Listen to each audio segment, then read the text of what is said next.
People are going to lose their minds. This is a moment in history unlike anything humanity's gone through. It's a very different world for humans to come. Take a step back and see the broad picture, which is the way all these technologies are interlinked. Because this is all about exponentiality, and humans can't think in exponential terms. How consequential do you want to say machine intelligence is? It's almost certainly as consequential as writing. How long did writing take to disseminate through the human population? Hundreds, thousands of years. And we're dealing with it now on a scale of months. But in this kind of world, you're compounding 100% growth every year, and the numbers become astronomical. AI is going to spot patterns in the world that were just completely invisible to us. Even if you think that the AI and the robots are your demise, you might as well bloody invest in them and make some money out of it. If not, you're just going to be angry man shaking your fists at the clouds.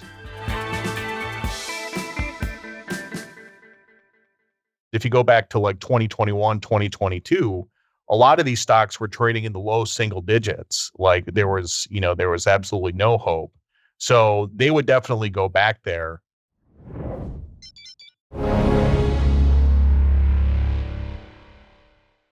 All right. Hello, everyone. I'm Jacob Shapiro. I'm a partner at Cognitive Investments and really looking forward to this conversation about a country that has always been geopolitically confounding to me. It should be the wealthiest, arguably most powerful country in South America, and yet it continues to be a basket case and a dumpster fire. There was a former Argentine minister who I wrote down the quote. He said that Argentina is a world champion of missing opportunities. So we're going to talk about that today and the upcoming election. Rather than introduce you gentlemen, how about I just let you guys both introduce yourselves, starting with Jared, and then we'll go to Ignacio. Yeah, I'm Jared Dillian. I'm editor of the Daily Dirtnap newsletter that I've been publishing for the last 15 years. I wouldn't say that I'm an expert on Argentina, but I've traded a couple of election cycles pretty successfully, going back to 2014.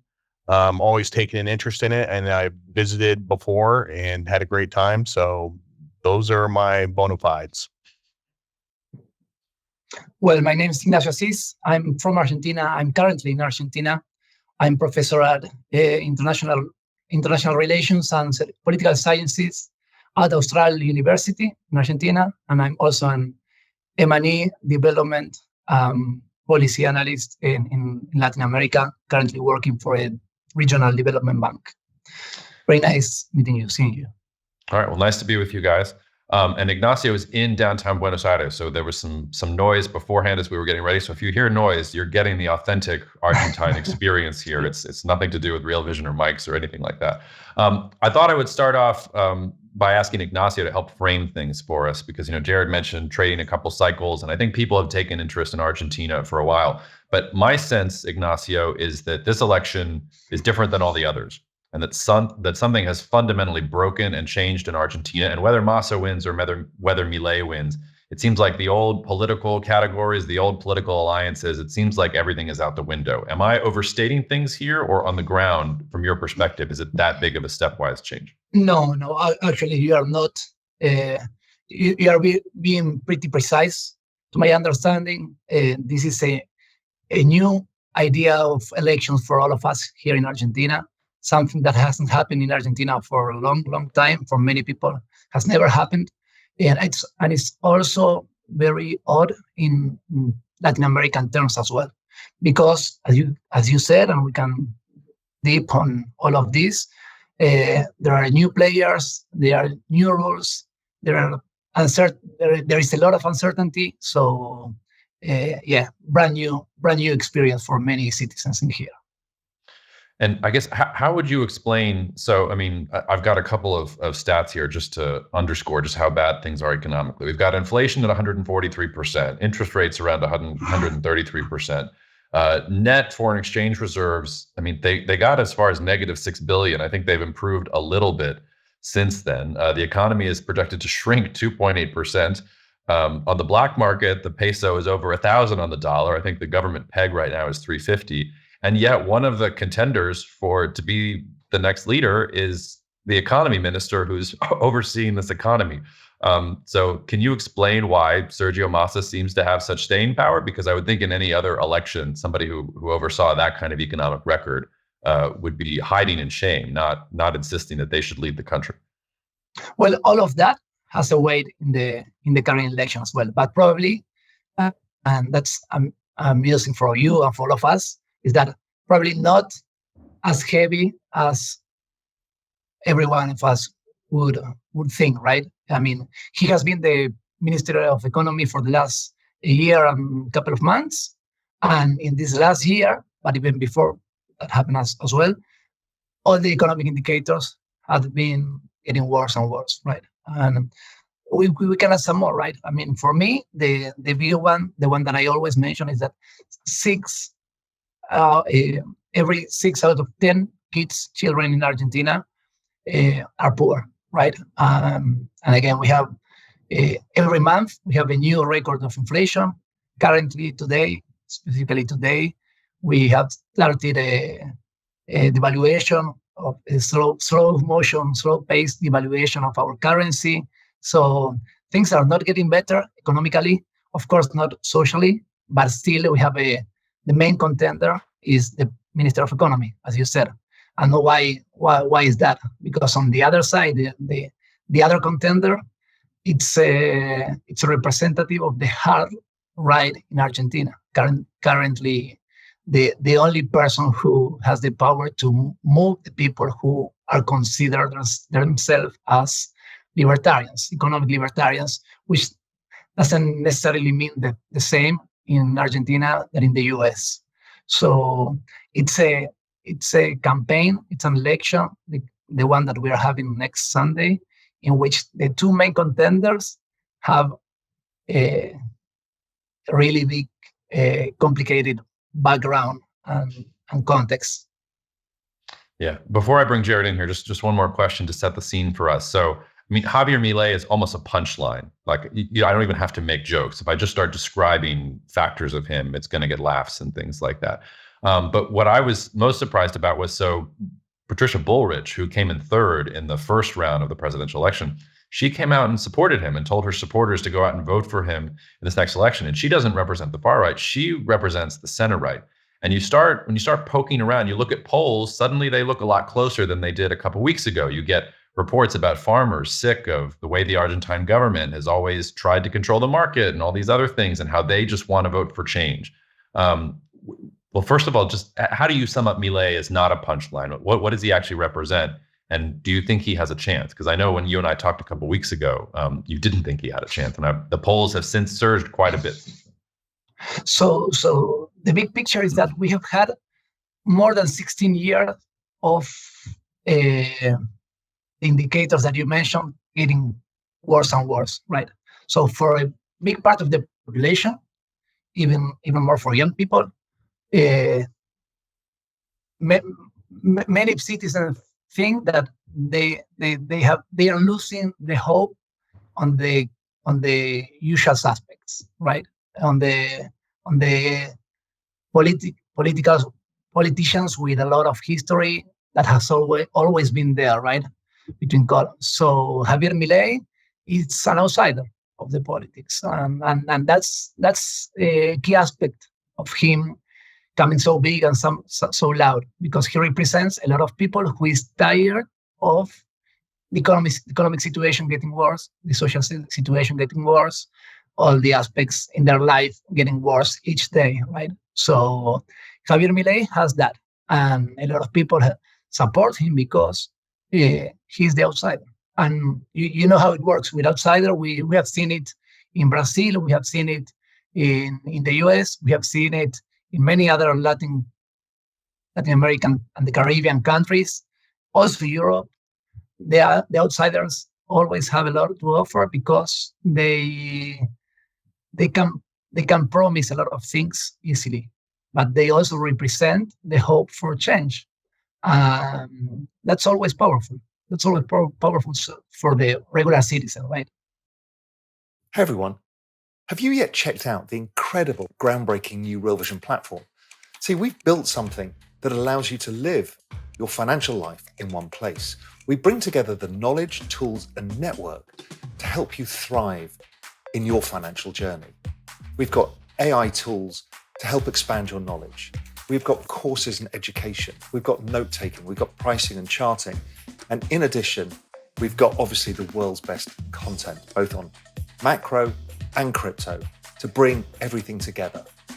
And in addition, you get access to the Real Vision network. That's our tens of thousands of members across the world where you can connect and chat to them about what really matters to you. Anyway, it's free, realvision.com. We'll see you there. Jared, you mentioned you've traded Argentina successfully since 2014. So I guess my first question to you, and also feel free to pick at anything Ignacio just said, or if he has interesting things for you as you build your approach to these coming elections. But how have you traded it before? And are you approaching it any differently? Or do these political changes not actually affect the way you're thinking about it from that point of view? Well, 2014, 15 was a long time ago, but I started to get the sense, you started to see some movement in the Argentine banks leading up to that election. And, I really wish I could remember the details, but, when McCree was elected, like that was, that was a home run trade for me. Like that, I killed it. It was terrific. Fast forwarding to today, I have positions in Argentine stocks, which I am not selling ahead of the election because this is the way I look at it. Argentina has already experienced massive change. And regardless of who wins the election, I think things are going to be different going forward. In particular, I think that dollarization is inevitable no matter who becomes president. I don't think Milei has to be president for dollarization to happen. I think it will happen under Massa eventually. It's unrealistic to expect a 10,000% appreciation in the peso. The peso is a dysfunctional currency. They have to get rid of it. It's the only way out. It's checkmate. So I do think dollarization is in the future, and I do think good things are in the future. I also think it's worth pointing out, Massa, despite being a Peronist, is not a far left Peronist. He's pretty centrist. And you had two right-wing candidates, a center-right and a far-right candidate, and a centrist left candidate. Like, this is really the first election that I've seen in Argentina where there were really no terrible options. There was no Cristina. There was no far left person like that. Like, there were really no terrible options. So, going into Sunday, I think it's going to be kind of a coin toss. In the primary, Massa got 36%, Milei got 30%. If Milei picks up 2/3 of Bullrich's vote, he will win. She endorsed him. McCree endorsed him. He's picked up a lot of endorsements. Lula has endorsed Massa, right? But if he picks up 2/3 of her votes and maybe pulls over some other votes, like, I think he has a realistic chance of winning. Neither candidate will have a mandate, right? A lot of people say if Milei wins, he will not have a mandate. He will not be able to accomplish anything. Well, the same is also true for Massa. The same is also true for Massa. Like, it'll be complicated afterwards. But I've talked enough. So, oh, we're just getting started with that. And I mean, you mentioned Lula. I also know AMLO up in Mexico is also another corner heard from, and I believe he has also said very not nice things about Milei, which is, this is where ideology, I have no idea where the left begins or the right starts. It all feels like I'm walking around in circles. Ignacio, feel free to, do you have anything you want to pick at with what Jared just said? I saw you. No, actually, Jared said a lot of very interesting stuff. So, for example, talking about endorsements, Mujica, former Uruguay's president, also endorsed Massa. I would say that most former presidents in Latin America have endorsed Massa. Some ex-presidents from Colombia, Spain, Brazil, they have endorsed Milei, but they are the fewer, right? So that's one point. I think you're right there. What you said, that was pretty impressive because it's not that clear for people outside Argentina. I said about candidates being from the right side of the line, more than the left, which I guess is what ended up giving you the idea that there are no bad candidates. I understand where you are.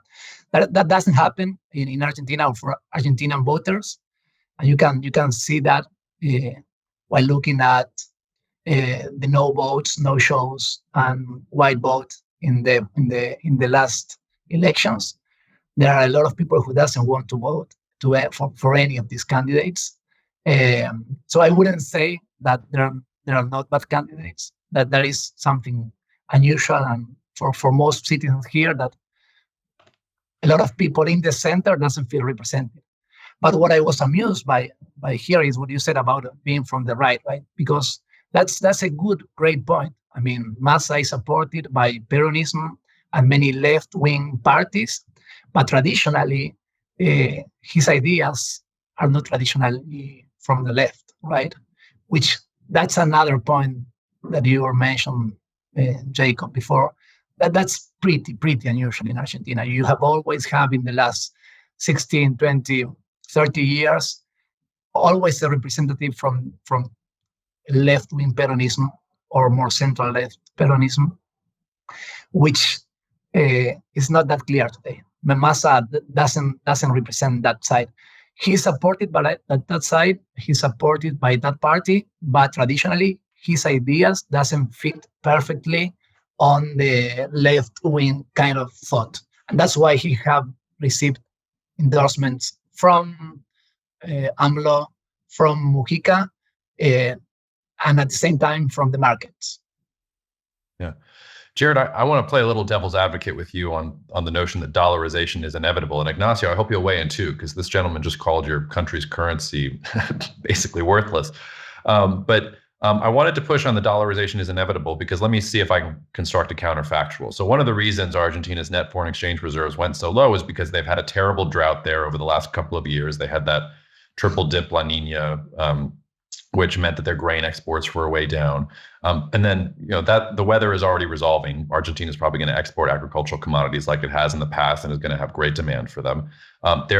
Argentina is a shale gas story about to explode here. I mean, they are sitting on a huge amount of shale gas and they're finally getting that into production. So Argentina will probably be a net hydrocarbon exporter going here forward. They're also one of the only countries in the world that really have access to lithium that you can use and mine. And, we know lithium is in batteries, this, that, and the other thing. So I guess the pushback, Jared, would be, well, if you can get some sane center-right policy and get everybody to buy in, and you can get some sources of foreign exchange going, and you can keep borrowing from over here, and maybe you take some yuan from the Chinese and get the Brazilians to continue deferring some payments, like maybe you can try and cobble something back together. So tell me why that's a completely unrealistic scenario and why you think dollarization is inevitable. I think that's realistic in the short term. I mean, you can put some Band-Aids on it and get inflation down to 60% or 40% or 30%.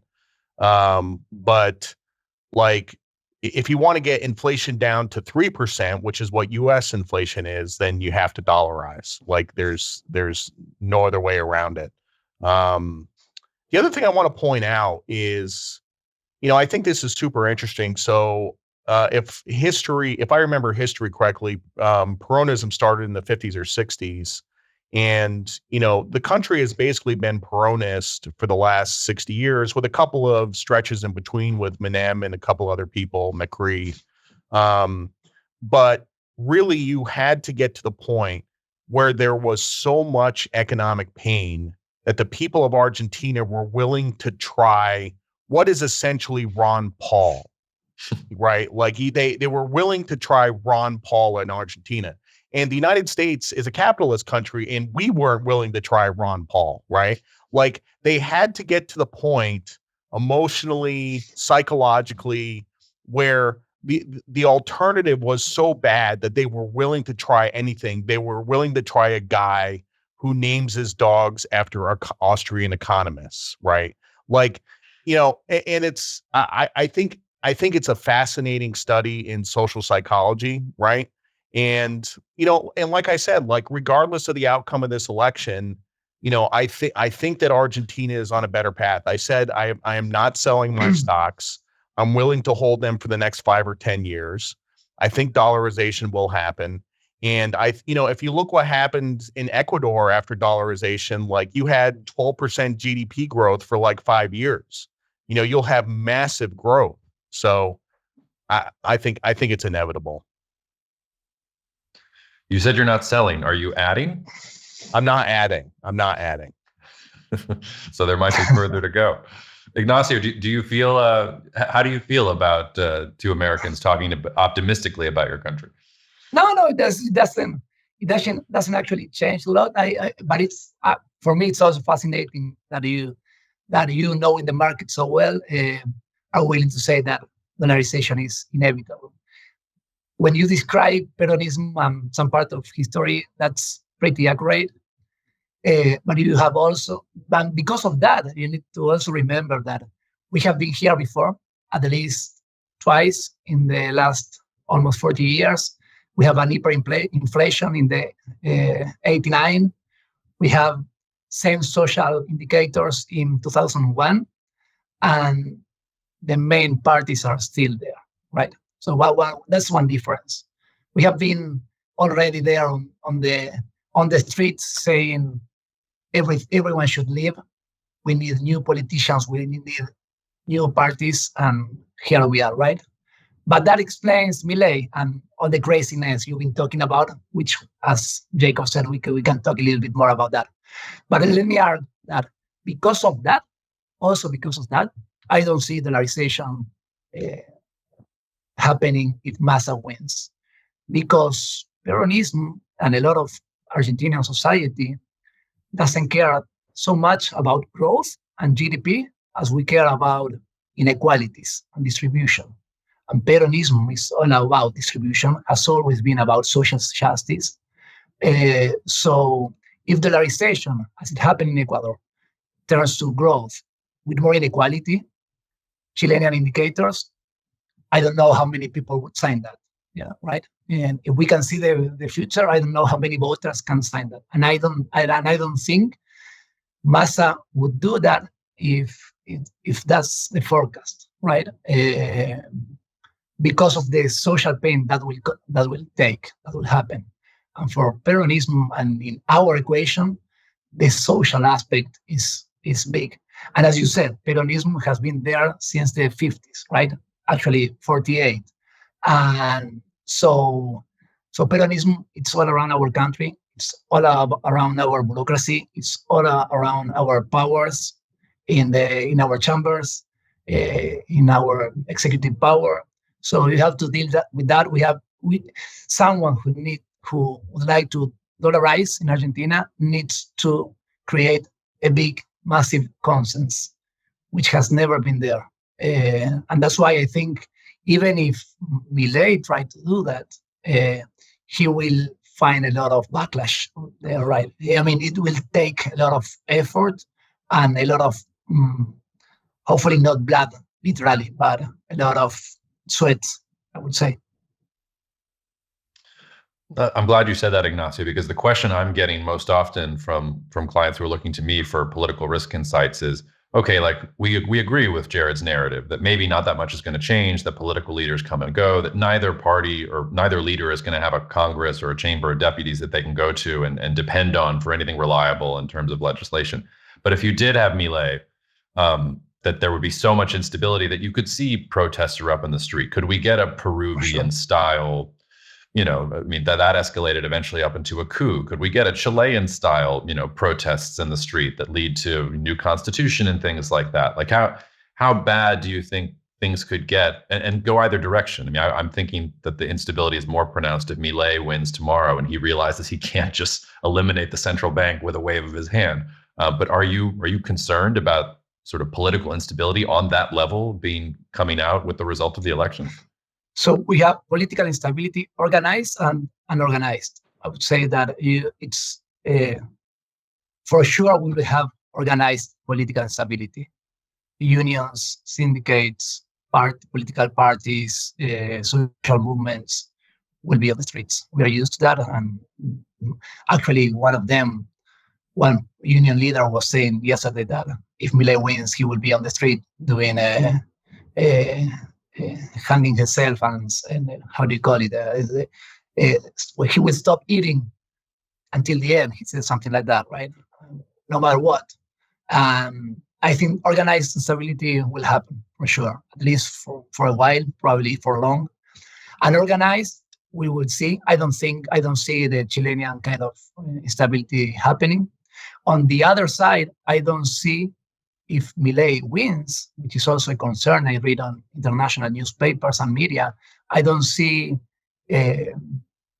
Milei's party being on the streets claiming for fraud or denying the results of the elections, as probably happened in the US or in Brazil, right? Mm-hmm. I think there will be some of that on media, on social media mostly. But if there is something like that on the street, it will be very small. I don't see, he doesn't have the power to be there on the streets with the army or with his followers in the Congress, as it happened in Brazil. Or remember that Trump was leaving, Bolsonaro was leaving when all of that happened. Milei doesn't have institutional power, right? He is the outsider. Right. He has a chainsaw and some TikTok. Can I jump in here for a second? Yeah, please. Milei is not the market's preferred candidate at all. Like, when in the last poll leading up to the primary, when Milei was in the lead, stocks went down quite a bit. Like, stocks went down quite a bit. Milei is not the market's preferred candidate. Bullrich was, right? So this is why, like, this is a very long-term investment for me. Like, let's say, if Milei wins on Sunday, like, I'm not expecting my positions to be up 10 or 20%. I'm not expecting that at all. What I'm expecting is that the reforms will take place over the course of years, and which will lead to growth, which will lead to higher equity prices, right? So, but I think there's sort of a misconception that because Milei is a libertarian and he's an Austrian, that he is the candidate that the markets want. That's absolutely not the case, because markets like stability and he brings instability.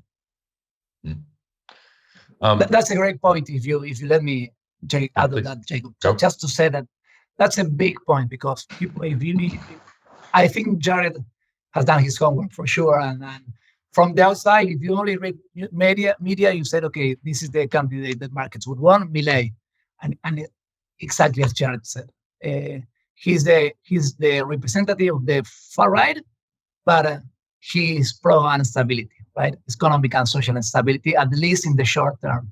So I want to emphasize that, thinking about probably the viewers or the listeners of this show.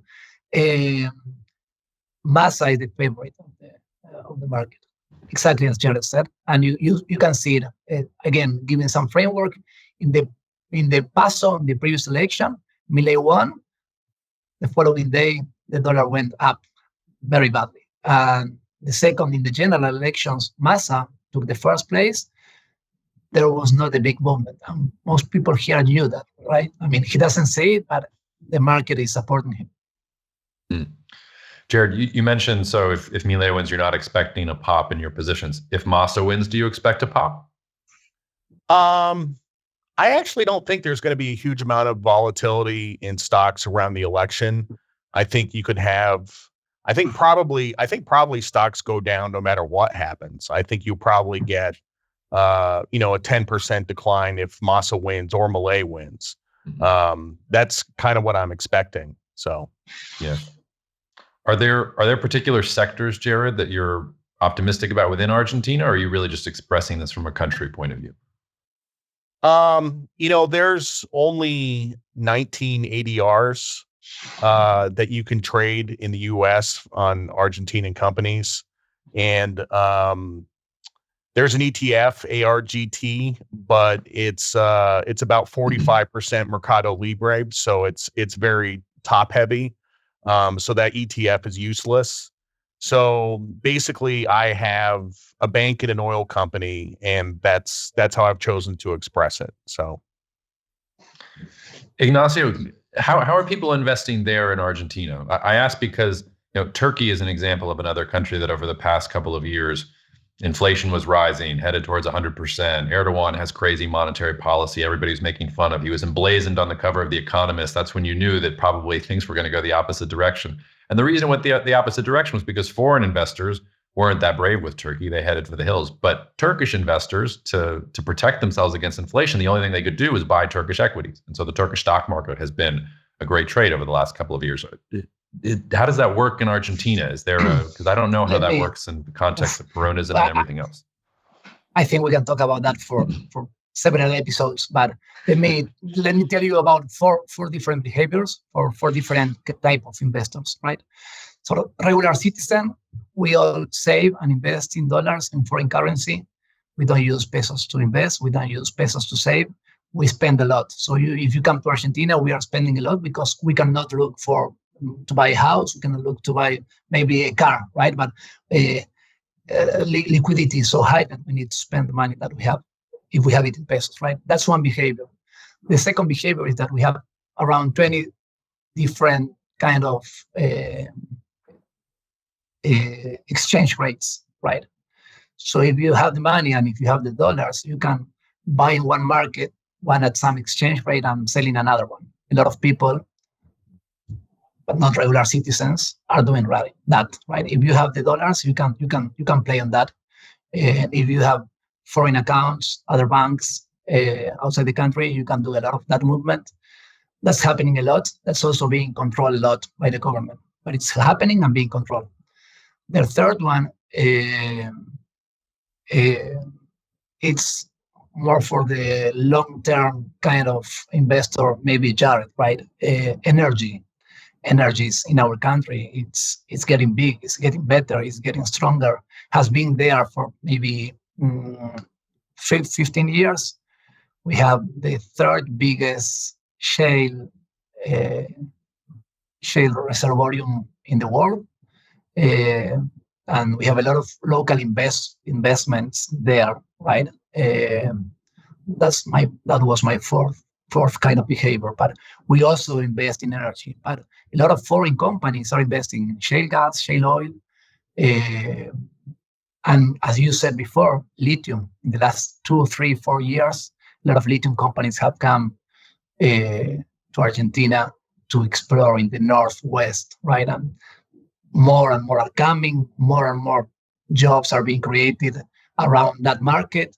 And we are still in the exploratory phase, right? So if we use the same curve that we had in shale gas and oil to lithium, I think we could expect a big growth in that markets, in those companies investing in lithium in Argentina in the future, right? So a lot of that movement is being felt, and I agree. And it's also supported by another fact that you gave, which is the build-up of our gas transport tubing, which is being developed all across the country, which is supposedly, and I agree with that, to help us deal with our export deficit. We will stop buying gas from other countries. We'll be able to sell it to other countries, and that will also help the economy a lot. It won't change the situation of the country, but politicians and investors are investing on that, are really investing in that, and I agree. It will help. It is supposed to help the economic calculator along us. Jared, what would you need to see to sell? Like what would disprove your optimism? What would really disturb you, either in this election or just sort of in general in Argentina over the next couple of years? It really comes down to how Massa governs, and what kind of coalition he builds and what kind of statements he's making. He's being elected as a center left candidate, but if he starts governing from the far left, then the stock market is going to go down 50, 60, 80%. And, before the elections, if you go back to like 2021, 2022, a lot of these stocks were trading in the low single digits. Like there was absolutely no hope. So they would definitely go back there. So that's what I'm going to be keeping an eye on. I'm going to be checking the news every once in a while, see what kind of statements he's making. And, that's assuming he gets elected. So, yeah, I'll shout out Chase at Pinecone Macro, who did some really excellent work in 2021, 2022, identifying some of those oil and gas companies that have done pretty well since then. That was sort of maybe a good entry point. Ignacio, I think that's a good setup as we head into the end of the conversation with who do you think is going to win? When I talked to you a couple of weeks ago, you were relatively certain that Milei didn't have a chance. Of course, the one poll that showed the correct results in the first round of the election now has Milei ahead by about 2 percentage points. There's also a margin of error about 4, so it's all within the margin of error. But I wonder if are you still pretty sure that Massa will carry the day, or are things more uncertain here today? So nobody's pretty sure. Nobody knows because all the numbers are uncertain. As you said, there are still a lot of 3.5 million electors who doesn't know who are going to vote, and that will probably move the scale towards one side or the other one. If you ask me, I still feel comfortable saying that Massa will win because of the support he has been receiving the last couple of weeks since the last time we spoke.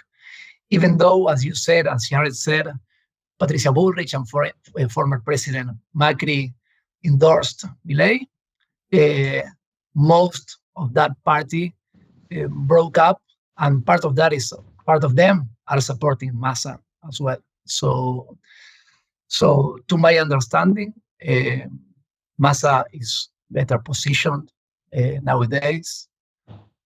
We have a debate on last Sunday that also helped him. We had about how many? Maybe 5 million people watching that.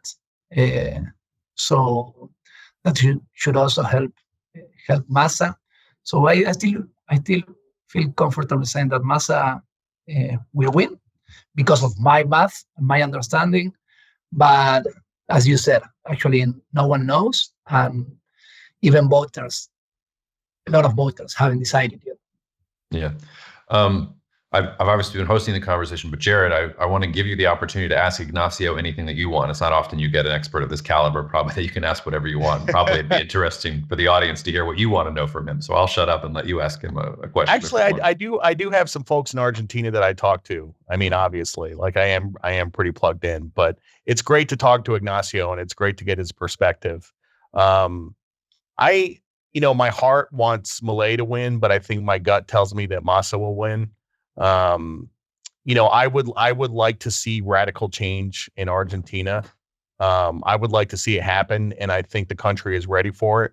But it's mathematically, it's a coin toss. It's a 50-50 coin flip. I really cannot predict who is going to win. So. I guess last question then, because Argentina is it's important in and of its own right, but it's also very important within South America. So do either one of you have thoughts about how this election or how change in Argentina will affect the future of, say, Brazil or Chile or some of the neighboring countries? I myself have been very, very bullish on Brazil for years now. There are other geopolitical analysts out there who think Brazil is going to fade into the past and that Argentina will reclaim its rightful place at the top of the global economy. But are there any regional implications for other regional economies or regional investments that we should be thinking about? Or does what happens in Argentina stay in Argentina at the end of this weekend? That's for both of you. Let me give you 2 quick answers to that. Maybe more shifting the aim a little bit. Both candidates have a track record of supporting U.S. policies, right? Milei has said it specifically in his campaign. He wants to be closer to the U.S. And Massa, he doesn't say it that loud, but he has done it many times in the past years, right? That's one point. But talking specifically a little bit more regionally in Latin America, I would say that for different reasons, they would keep on making stronger bilateral and multilateral connections in order to empower commerce inside the region, right? One of them for economic reasons, free market stuff, and the other one for political reasons, loving our neighbors and the strength of South America. So I think that will happen in the region. Those two things will happen no matter what. Jared, any closing thoughts on that question or anything else that we haven't hit so far? No, I think we touched everything. I don't have anything to add. Yeah. Okay. Well, in that case, I know that you've got to run. Gentlemen, thanks so much for making the time. And if Milei wins and starts waving his chainsaw around the streets of Buenos Aires in victory, Ignacio, we're going to have you back on and ask you what the heck happened. So I send you the pics first, and then we'll talk. All right. Cheers to you both. Thank you very much. Thank you. We hope you enjoyed the video. At Real Vision, we help you understand the complex world of finance, business, and the global economy with in-depth analysis from real experts. Join the revolution at realvision.com.